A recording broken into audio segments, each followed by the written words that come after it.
morning. Good morning. Is the mic working this time? Okay.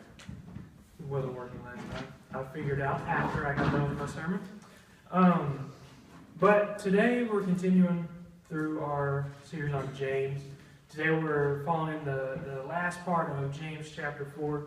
If you guys want to go ahead and flip over there.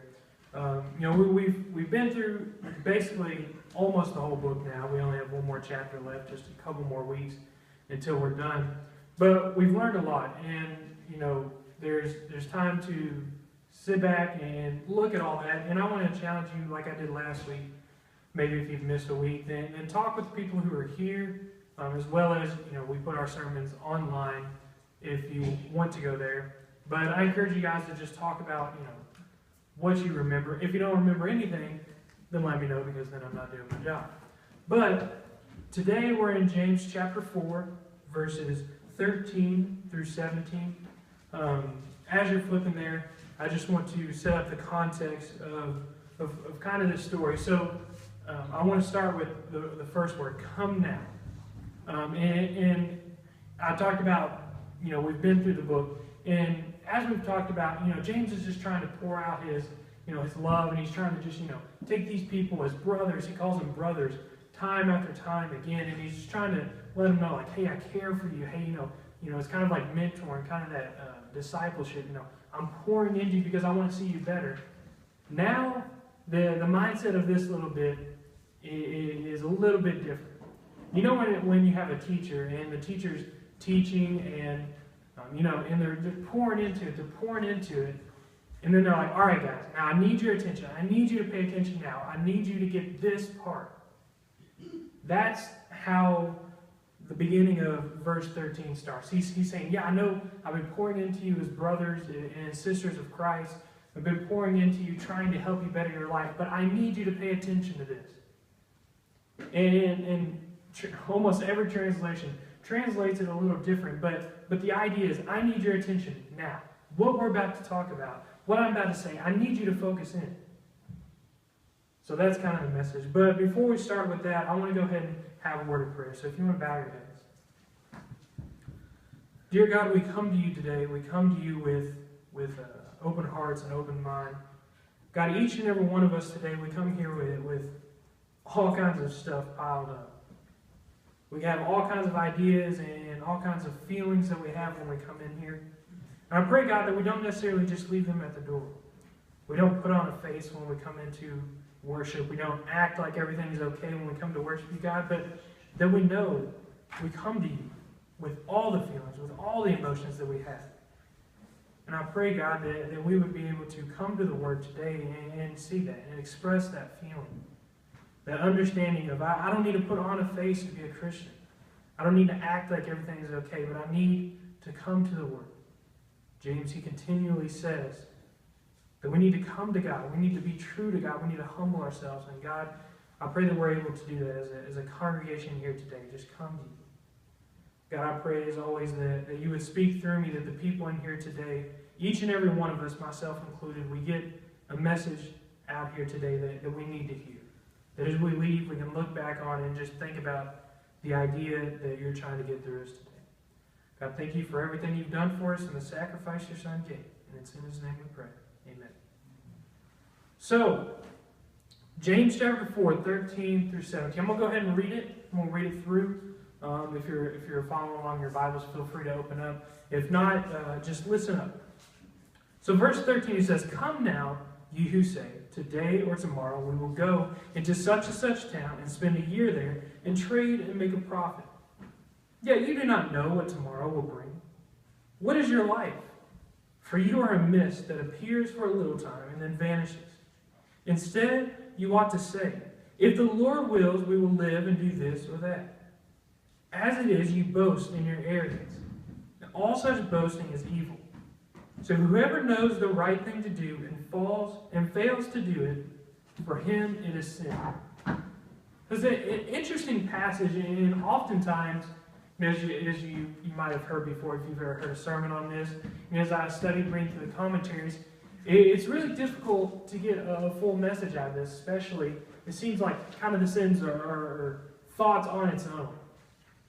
But I want to encourage you as we go through this to think of this as one thought, and I'll explain as I go through. But I want to talk about an idea that he talks about here at the beginning. Today or tomorrow, we will go into such and such a town and spend a year there and trade and make a profit.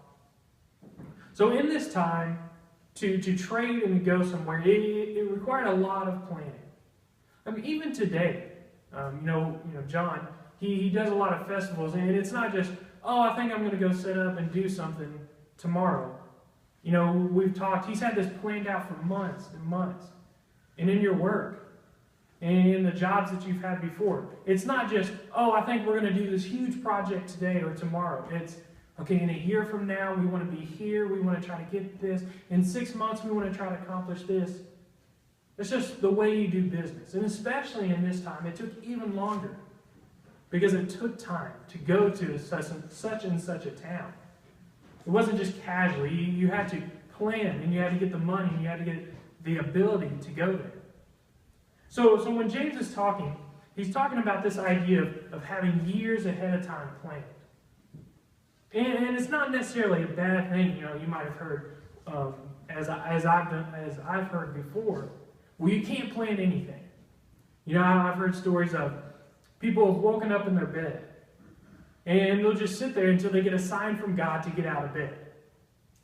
I think that's taken a little bit too legalistic, especially if you have a meeting with them, and you text them an hour later, and where are you? Oh, well, I'm just waiting for God to tell me. Well, if you showed up to my meeting, it might have been better. We have this idea sometimes that we want to take everything legalistically. But in this case, it's not what he's saying. He's implanting this idea of you guys know. It's not as if he's trying to explain it. It's an everyday thing. It's like me saying, you guys know how your work goes in a year from now. You guys know that in the future you have plans. In the future you have goals in your work to do things. He goes on in verse 14 though, he says, yet you do not know what tomorrow will bring. You do not know what tomorrow will bring. And this is that situation where, how do we find that balance? You plan for tomorrow, but yet you do not even know what tomorrow will bring. And brings up that idea of how quickly things can change. Every one of us have been affected by that idea of something changing in a snap of a finger. If you watched the Kentucky football game last night, it seems like we were losing, and then all of a sudden, we kick a field goal and win. We drive down the field and win. And if you watch sports, if you watch football, all it can take is sometimes a second, an interception, a touchdown catch, a home run, a strikeout, a goal. Sometimes all it takes is one thing to completely change the game. That's just like every aspect. You get that one phone call. Hey, we need to talk. Or, hey, something happened. I need you at the hospital. And it can change everything. Most of you know, but my dad passed away when I was really young. I was 6 years old. On the way to school one day, we wrecked. The day before, my mom and my dad had been planning to get new furniture. I always think that story's funny. Because before they'd been looking through furniture, they went everywhere, and my mom told me, they were just trying to find the right set, and then the next day, in the snap of her finger, how quickly things changed. My life, my family's life. We didn't get new furniture. How quickly things can change. And it brings that up idea of how do we plan for the future when we don't know what tomorrow will bring? It's difficult. It goes on and says, what is your life? For you are a mist that appears for a little time and then vanishes. It was a windy day yesterday. It seems like sometimes the wind can go on forever and forever. But every now and then the wind comes, but you don't know where it comes from. You don't know where it goes, and just for a split second you feel it hit your body, and then it's gone. How do we plan when our lives are so short? I had a great uncle who served in the Vietnam War. And if you don't know me, I love history. I love history. It's my favorite class growing up. And before I became a pastor, I wanted to be a history teacher. And I talked to this guy, and he was an awesome guy. and I wanted to always interview him because he had some crazy stories, but he never really liked to tell them. And I kept telling myself, when I get older, I'm going to go and do this. I'm going to go and ask him. I'm going to go sit down and have an interview with him. And then one day I pick up the phone. He's passed away. It's that plan. I planned one day I will do it. One day I'll get around to it. Then things changed. Our lives are but a mist. And I hope in your mind you're starting to think about, how do we plan? What does it mean to live our lives? Because that's exactly what James is trying to do. He's trying to get these people to think. You have your business plan. You know, oftentimes when you go into a job, where do you see yourself 5 years from now? Where do you see yourself 10 years from now? Where do you think you can see this business? It's all about, what is the future holding? And James is trying to attack that mentality. And he attacks it by saying in verse 15, instead you ought to say, if the Lord wills, we will live and do this or that. Now, you probably heard, as I've heard, the people saying, if the Lord wills, I'll see you next week. The teacher in my world evangelism class, without fail, every time he ends the class, we'll meet here, Lord willing, next Wednesday, next Friday, next Monday. It's just something he always says. And oftentimes, if you hear someone say that, it's tucked on to the end of a sentence. You know, this is what I'm going to do a year from now. You know, if the Lord wills. You know, you kind of whisper because you know you should say it, but you know, you also want to do the thing you're planning for. And oftentimes it becomes one of those legalistic things. If the Lord wills, well, I'll do it. You know, I have all these plans and I'm going to do it. But, you know, if the Lord wills, you know, something you just tag on, but you don't always mean it. But James is saying that's exactly what has to happen. You have these plans.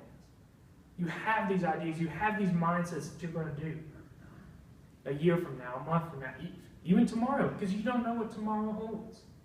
And he's attacking that idea.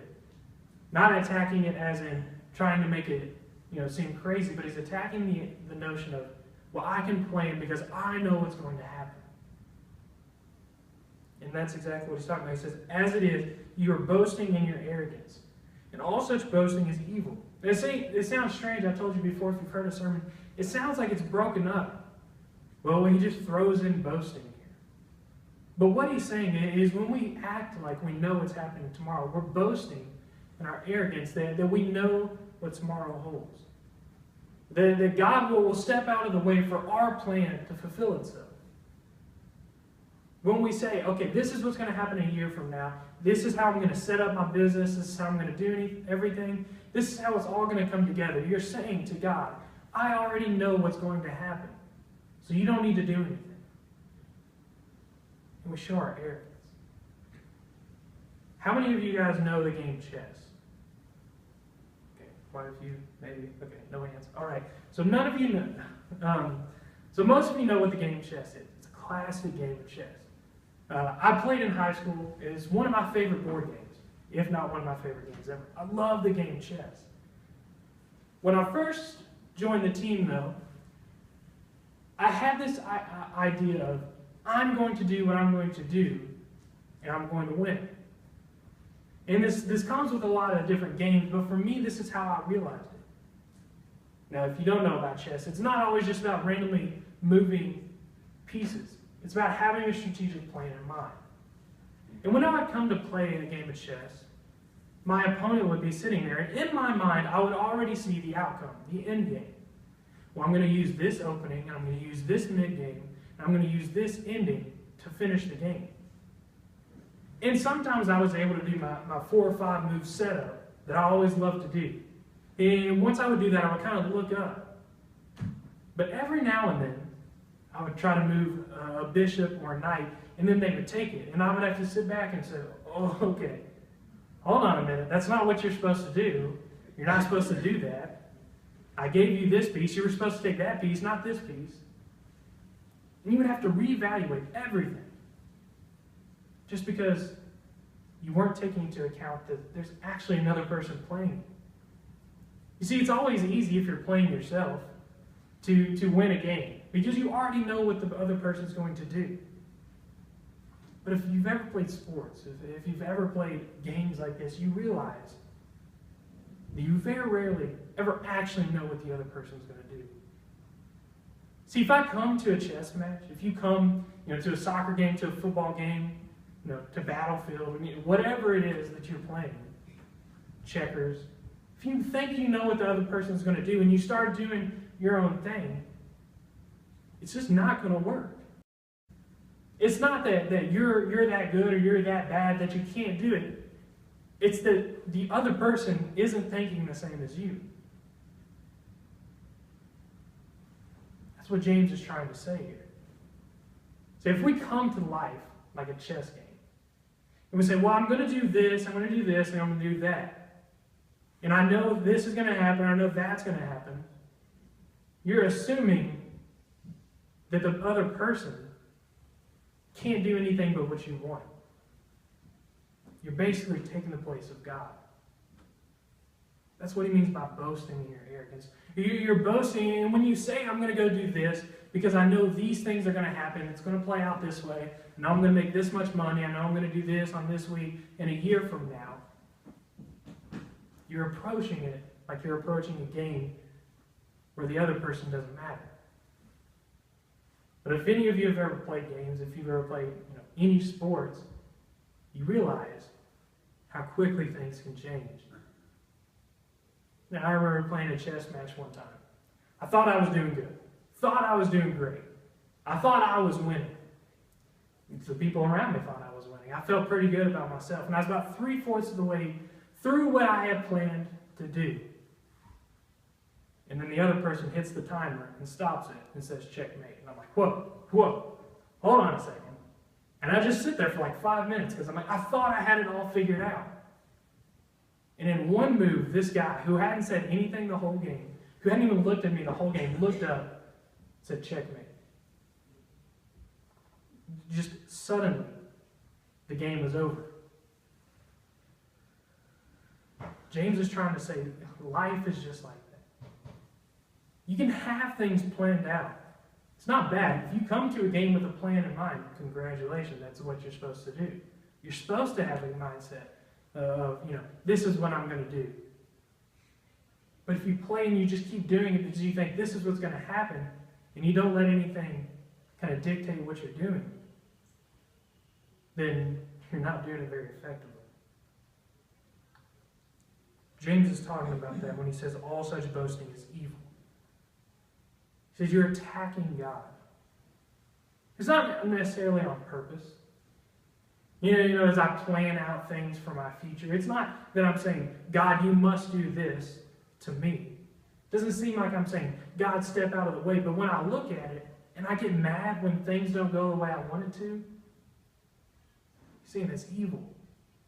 Because I'm getting mad at God for doing what God does. How can you get mad at God for doing what he does if you truly believe? And this is challenging. It's challenging for me as I read this, as I studied it. This week, sometimes I would be reading and I would just sit back and realize how difficult this is. But knowing the Lord's will be done. It was kind of like the ending of the prayer in the Sermon on the Mount. Or, thy will be done, on earth as it is in heaven. Jesus is telling God, when he's praying at the Garden of Gethsemane, God, if there's any way I can get out of here, if there's any way I can leave, if there's any way that I don't have to die on that cross, please get me out. But your will be done. And his will was done. He died on the cross for every single one of us. You see, planning for the future but not knowing what tomorrow holds is difficult. And I'm not trying to say, don't plan for the future or, plan for the future, to know exactly what's happening. I'm saying we have to keep in mind how quickly things can change. He ends kind of here with verse 17. And this is one that could, depending on your commentary, they say, well, this was just added in. Because it doesn't necessarily seem like anything that's going along with it. It says, in verse 17. So whoever knows the right thing to do and fails to do it, for him it is sin. Okay, that's kind of random, James. You're talking about tomorrow, talking about not knowing what tomorrow is. Oh, and by the way, if you know what you're supposed to do and you don't do it, it's a sin. And he continues on. It's what it seems like. But I think it's here for a strategic reason. Remember the story I shared about my great uncle who was in the war? I kept saying, tomorrow I'll go and interview him. Tomorrow I'll go and talk to him. Tomorrow I'll do this. Next week, after I get out of school, or, once I get settled down, I go and talk to him. But I got that one phone call that changed everything, that he passed away. It's always stuck with me, that idea of trying to do things and just pushing them off and what can happen. And I think that's what James is saying here.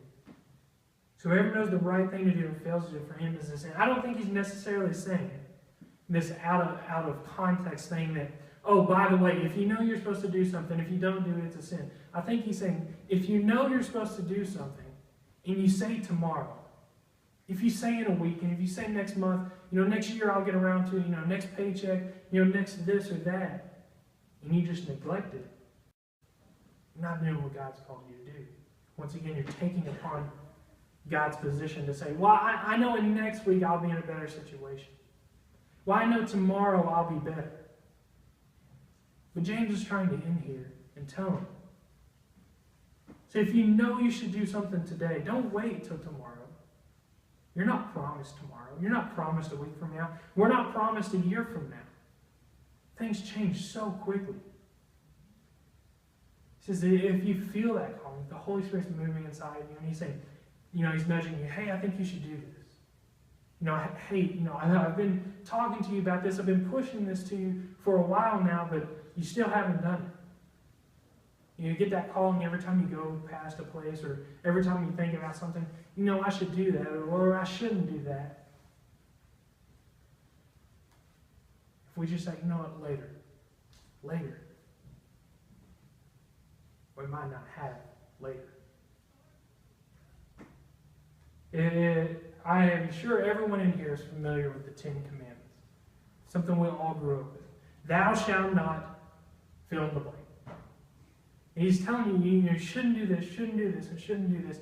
And I think oftentimes when we come to being Christian, when we come to living the Christian life, it's about what we're not doing. Well, we're not part of the world. Well, we're not sinning in this way. We're not doing this. We're not doing that. We're not doing that. But what are we actually doing? I think that's something we have to challenge ourselves with. And I think that's kind of the mindset when I was thinking, how do I want to say that? That's kind of the best idea I could think of what James is trying to say. It's either living with, well, I'm not going to do this, I'm not going to do that, I'm not going to do that. James says, what are you doing?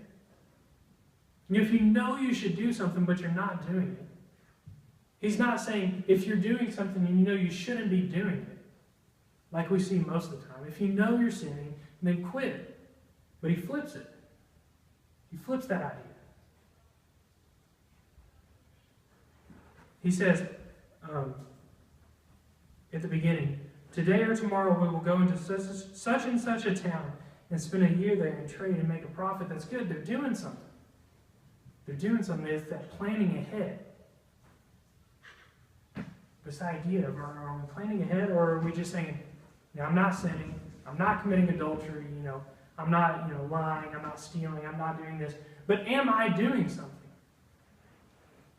And James says, what we think we're doing, what we say we're doing, is we're doing the things like he said at the beginning. The things we're actually talking about proactively doing are the plans we have for the future.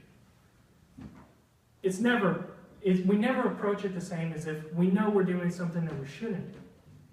We usually approach, well, we should do this. But we'll do it later. I think that's one reason he talks about at the beginning. He gives an illustration of something that they're doing, because it's not necessarily things that they're not doing, but the things that they are doing aren't necessarily the things that God wants them to be doing. You'll go to such and such a town, and you'll make a profit.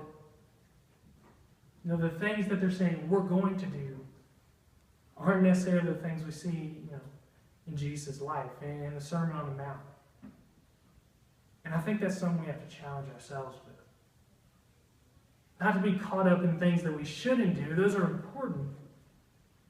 But what are we actually doing with our lives? And I think that's tacked on here because I think James is trying to apply it to them.